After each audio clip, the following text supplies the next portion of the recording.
Buhari meets Kaduna train passengers freed after 6 months in captivity. Pensioners in Kano protest non-payment of benefits. House of Representatives differ with Senate, approve 1.7 trillion naira for fuel subsidy.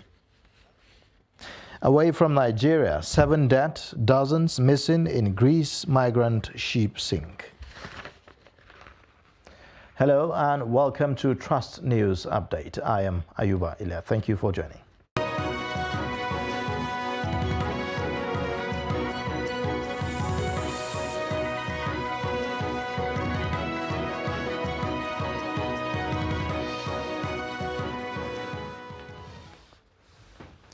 And now the details. President Muhammadu Buhari met with the 23 freed passengers of the March 28th Abuja-Kaduna train attack on Thursday at the Nigerian Defense Academy Hospital in Kaduna. Before boarding NAV 001 back to Abuja from the Kaduna International Airport, the president made an impromptu stopover at the hospital to see the released victims. Buhari expressed deep appreciation to the Nigerian military for their brave services in securing the safe release of the hostages from terrorists. Before his detour to the hospital, President Muhammadu Buhari had commissioned cadets of 69 regular corps, Army, Navy and Air Force of the NDA in Afaka, Kaduna State. Now, aggrieved youths in Ibadan have called for the immediate scrapping of the nation's anti-graft agency, Economic and Financial Crimes Commission. The youths who barricaded the Agodi Gate Secretariat, which is the seat of power, disrupted commercial and vehicular movement. They alleged that officials of the commission had over the years harassed and breached their fundamental rights. Their call is for the central government to decommission the agency, which, according to them, has become a conduit pipe for alleged corruption.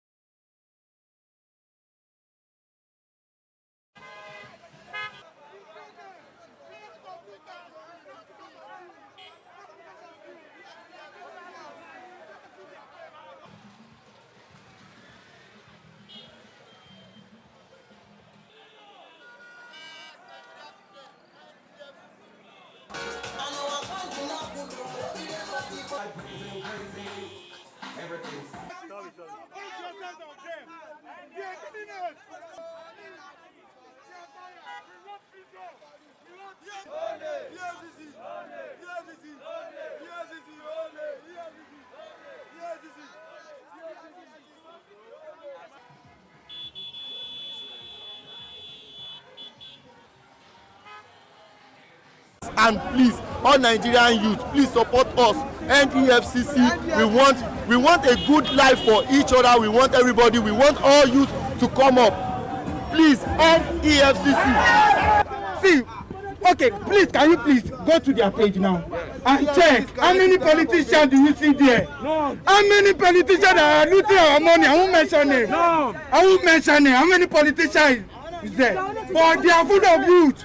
80 in Adamawa, 95 in Osun, 150 in Ikorodu, 80 in Lagos. How many are we? Shall you get? We are angry. They are killing us. They are naming us name in another country. They are naming the youth that we are fraudster. Say I went to UK. They asked me that I want to pay in a store. They asked me that you are Nigeria. I say Nigeria. They shut it down. Why? Why? Because the EFCC have named us fraudster. They know us that we are fraudster. Same thing. I went to Dubai. I want to change my money to Dubai. I want to change my money to Dubai money. They immediately saw my passport as a Nigerian. They say we are scammers. Katsina State government calls on its citizens not to relent in supporting security forces until the enemies of the state are defeated. The special advisor to the governor, Masari, on security matters, Ibrahim Katsina, gave the charge in an exclusive interview with Abdullahi Ahmadi in Katsina. The report. The government has severally given assurances that, in spite of all odds, farmers must be secured for this year's farming activities. This is coming to fruition as already over 50% of farm produce has been harvested. The special advisor said that reports of terrorist attacks on farming communities dwarfing the socio-economic development of the state has significantly dropped to the barest minimum. And when members of the community understand that we are all part of the problem and should be part of the solution, then the end is near. Actually, so far so good, in spite of the pockets of challenges we are facing that are painful, but alhamdulillah, there is a sign of a relief that at the end of the tunnel, peace will reign in Katsina and other parts of the country, inshallah. Though there are reports of terrorist attacks on some communities in Jibia, Bazari, Kurifi, Dutsuma, and Safana in recent times, the special advisor maintained that the situation is under control. Challenges we are facing, we are surmounting them, and by the special grace of God, our security forces are living to their responsibilities now. Their response mechanism is more swift than before. People used to complain that when they call the security forces, they don't respond before, but now they do. And as I said, the level of community vigilance is, alhamdulillah, is appreciable. Even as state-trained vigilantes to assist conventional security forces in confronting the terrorists, the aid is encouraging community policing and participation to achieve the objective. Because the moment we understand the factors responsible for a problem, it's easy to contain it. We've understood the threats we're facing are community-based. No amount of security measures we put in place can work if the community is not ready to partner with us. So enhancing the level of community synergy, community participation, community cooperation, and by extension, community policing. Katsina State is battling banditry, activities of miscreants, and petty crimes like car theft and phone snatchings. Abdullahi Ismayamadi, Trust Television News, Katsina. Now, the Nigeria Labour Congress is staging a peaceful protest in solidarity with pensioners over their monthly deductions and non-payment of other benefits by the Kano State government. Trust TV correspondent Idris Jibrin reports that the NLC says there are over 30,000 pensioners who are currently suffering from the monthly deduction, non-payment of gratuity, and other benefits. The report. These are retired workers under the Nigerian Union of Pensioners drawn from the 44 local government areas of Kano State out on the streets in protest of monthly deduction of their pension and non-payment of other benefits. Pensioners in Kano State from both state and local government areas are suffering from monthly deductions as a result of non-payment of their 100% monthly pension since January 2021.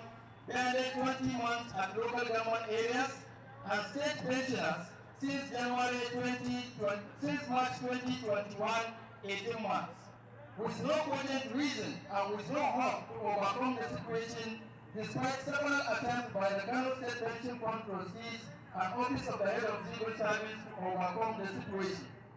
Knowing fully that pensioners in the state have not enjoyed any pension increase since 2013, despite the implementation of the minimum pension and new national minimum wage in the country. According to the Nigerian Labour Congress, many retired workers who depend on their pension for survival have lost their lives in the face of high cost of living, among other disturbances. The pensioners are therefore asking for the state government to pay their outstanding retired workers gratuity and stop the unnecessary monthly deduction of their pension as contained by law. From January 2021 to August 2022, local government pensioners were deducted the sum of 2,573,9,049.61 out of their legitimate monthly pension, with a minimum of 13% monthly shortfall payment per pensioner in the months of October 2021 and a maximum of 26.2% in February 2022.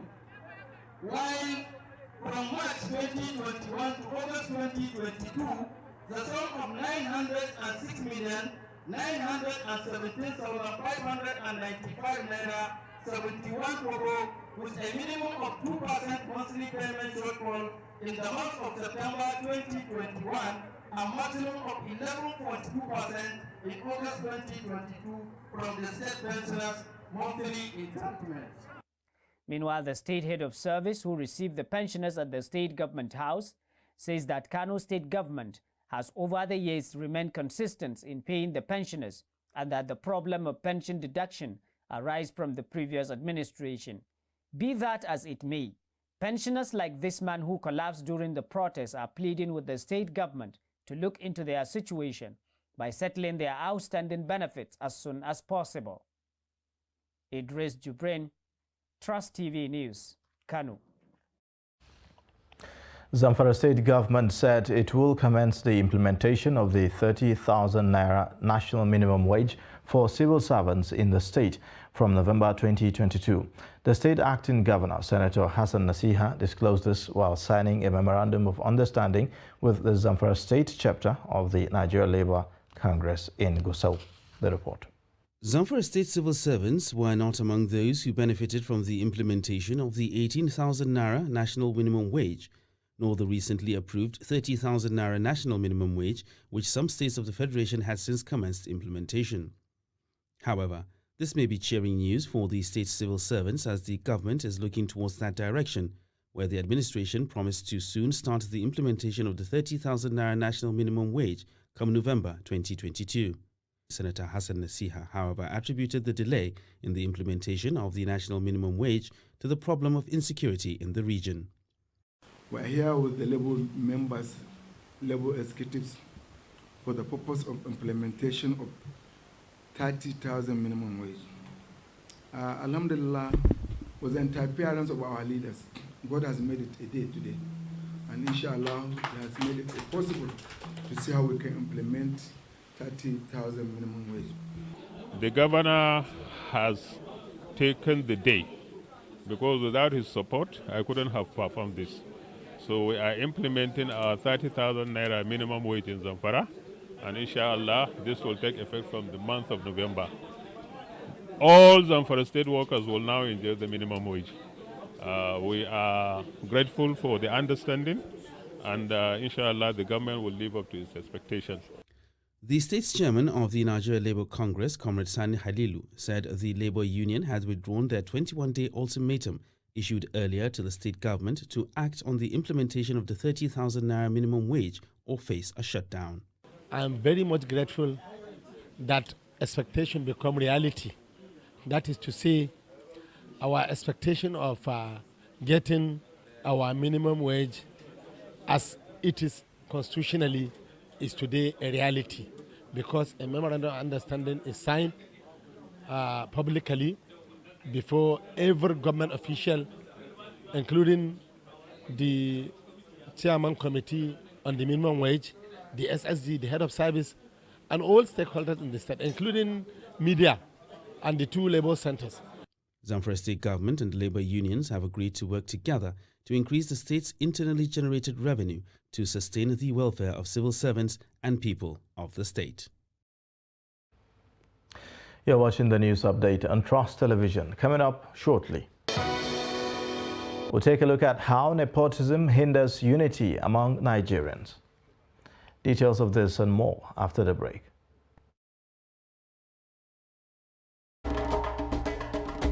To every politician, as the campaigns gain momentum and passions begin to rise, remember, the errors of your opponents do not make you a success. Do not run down your opponent and inflame passions to violence between and among your supporters. What counts is what you plan to do for the electorate and how you intend to relieve their sufferings and bring succor. Nigeria is in dire need of patriotic leaders at all levels, leaders who will make national development their priority. Concentrate on telling the electorate what you intend to do when you get into office. Focus on making your vision clear to the electorate. Don't engage in verbal abuses, fake news or speeches. Keep dealing with issues that will bring progress. You win the hearts and minds of the people by being above board, by being civil, patriotic, and showing empathy. Let's join hands to make the 2023 elections peaceful. A message from the National Orientation Agency.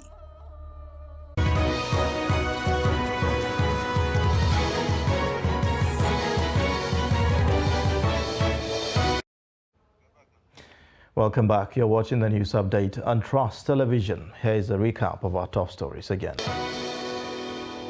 Buhari meets Kaduna train passengers freed after 6 months in captivity. Pensioners in Kano protest non-payment of benefits. Elsewhere, the Arewa Consultative Forum says it will not accept rigging and violence during the 2023 elections. Chairman of the forum, Audu Ogbe, said this at the National Executive Council meeting of the forum in Kaduna. While calling for the local government autonomy, Ogbe also wants security agencies to do more to root out terrorists and bring an end to security challenges in the country. The meeting commenced with observation of 1 minute silence for the National Publicity Secretary of the Forum, Emmanuel Yahweh, and former Secretary General of the Forum, Colonel Musa Shehu. Audu Ogbe, while addressing members of the Forum and the media on the state of the nation, said the forthcoming 2023 election must be credible, free and fair, as the Forum will not accept otherwise. We want law and order to be preserved during the elections. And the ACF will not accept or tolerate thuggery, rigging, or indiscipline in any shape or form during the elections, so that the choice of Nigerians and the choice of the Almighty God will come to play in our lives. Among other issues brainstormed at the meeting is security, while commending the security agencies on some of the successes recorded in recent time. The forum calls for total elimination of criminals in the country. I may therefore on your behalf say that we want to commend the new initiatives by the military, the police, the civil defense, Mr. President himself, in trying to contain these excesses. I think most of us will agree that they have reduced substantially. But we look forward to their total elimination. Although we regret that those steps were not taken fast enough, we thank God all the same that they've been taken. Some of the issues contained in the communique issue after the meeting include call for government and also to shed their sword and end the strike, desire for local government autonomy, and the need to address flood that destroy crops and ravage communities in the north, among others. Bello Musa, Trust TV News, Kaduna. Gombe State Governor Muhammadu Inuwa Yahaya has sworn in Justice Halima Sadia Mohammed as the acting Chief Judge of the State High Court. Governor Yahaya said the appointment of Justice Halima, who is the most senior in the State High Court, is sequel to the retirement of the State Chief Judge, Justice Joseph Awak.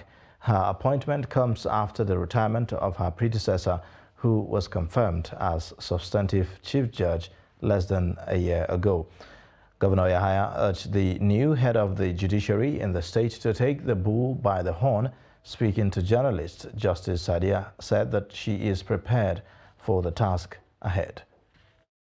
I believe that the business of governance can only succeed in an environment where the executive, legislature, and the judiciary live in unity, harmony, and mutual cooperation. With this oath-taking, Honorable Justice Halima Sadia Mohammed is now the acting Chief Judge of Gombe State and the head of the judiciary, which is the third arm of government, comprising of the High Court, the Sharia Court of Appeal, and the Judicial Service Commission.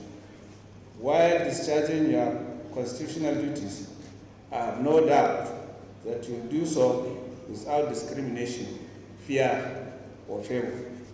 On our part, we will continue to restate our commitment to respecting the independence of the judiciary according to the provisions of the Constitution of the Federal Republic of Nigeria. Judiciary needs serious reforms in relation to issues of filing of cases, which is what is making the movement of cases to take a long time. We are going to go e-filing, and we are going to introduce so many issues on computers. We are going to computerize the system in the judiciary so that things will become easy for everybody. I do solemnly swear that I will faithfully adhere to the allegiance to the Federal Republic of Nigeria. Self-identification based on ethnic, regional and religious affiliations among Nigerians are considered as the major factors triggering disunity among citizens. Abdullahi Maikano Muhammad Angwan Dawaki Gombe, who made this known, said that self-identification that will cause nepotism is dangerous to any country's development. Ibrahim Ismail has more. Alhaji Abdullahi Maikano Muhammad Angwan Dawaki Gombe, who is also the Galadiman Dawaki Gombe, said Nigerians should accept and respect each other's background the way they are. The elder's statement expressed concern over the attitude of some government officials who identify themselves with tribe, religion, or region. He said such attitude can lead to tremendous negative effects such as prejudice, bigotry, and all kinds of violence. If you are in a position of responsibility and you decide to only favor your own section or your own religion or your own area, that is what we call nepotism.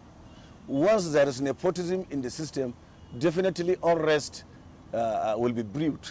Trust TV spoke to some respondents. Trust TV spoke to some respondents in Gombe State on how they identify themselves.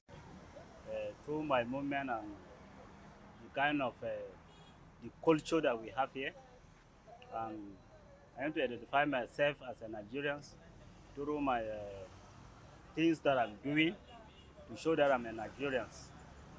That one is bad, unless if they ask you, say, from which side in Nigeria, or they ask you from which tribe or which religion, before you can identify yourself for that religion or tribe or part of the country where you come from. But firstly, I'm indigenous of Gombe, but I'll just say I'm from Nigeria. If I did inside this country, you ask me where I come, or meet me and you are for Abuja or Lagos, I will just tell you I'm from Gombe State and Nigerian indigenous. Over the years, Nigeria has been struggling to unite the country amidst diversity. However, due to the complex and unique nature of the nation, people still identify with either religion, ethnicity, or region. It is paramount, according to observers, to respect and accept each other the way they are for the development of the nation. From Gombe, Ibrahim Ismail, reporting for Trust TV. And now on to business news. The House of Representatives on Thursday approved 1.7 trillion naira as subsidy for fuel in 2023, an amount which is at variance with the 3.6 trillion naira approved by the Senate on Wednesday. This followed the consideration and approval of the report of the House Committee on Finance, which worked on the 2023 to 2025 medium-term expenditure framework fiscal strategy paper, as presented by Deputy Chairman of the committee, Saidu Abdullahi. And away from Nigeria, at least 17 people died and nearly 30 were still missing after high wind sank 2 migrant vessels in Greece, the Coast Guard said Thursday, with some survivors dramatically hoisted to safety by crane. A dinghy, believed to be carrying around 40 people, sank east of the island of Lesbos in high winds, Coast Guard spokesman Nikos Nokalas told State TV, adding that the people are apparent African origin. The bodies of 16 women and a young boy have been recovered from the area so far, the Coast Guard said. And that's a wrap on Trust News Update. Join us again And you can watch more via all our social media platforms. Watch us live on YouTube as well. I am Ayuba Ile. Thank you for watching. Bye for now.